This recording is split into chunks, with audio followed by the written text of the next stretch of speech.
Doctor साहब बहुत अच्छे हैं और मैं घर जाना चाहती हूँ।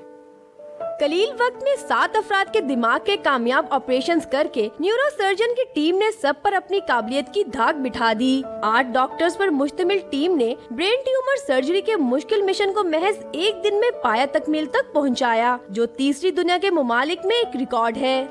अगली जनरेशन ऑफ न्यूरो सर्जन्स की आ रही है, उनका ट्रेनिंग का लेवल, उनका एक्सपर्टीज का लेवल ऐसा है कि जो ऑपरेशन बाकी दुनिया में 8-8, 10-10 घंटे लगा के हो रहे हैं, वो हमारे अस्पताल में 4 से 6 घंटे में हो जाते हैं, क्योंकि हमारा इतना ज़्यादा काम वर्कलोड है कि हमारे न्यूरो सर्जन्स की ट्रेनिंग का लेवल बाकी दुनिया से आगे निकल चुका हुआ है।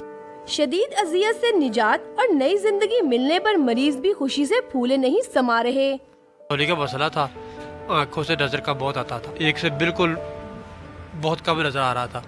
अब प्रेशर हुआ, उसके बाद ना काफ़ी हद तक नज़र बढ़ गई। डॉक्टर ने बहुत कोऑपरेट किया है, मुझे रसौली थी, डॉक्टर ने बहुत कोऑपरेट किया है। आज डॉक्टर की वजह से मैं इधर बैठी हूँ।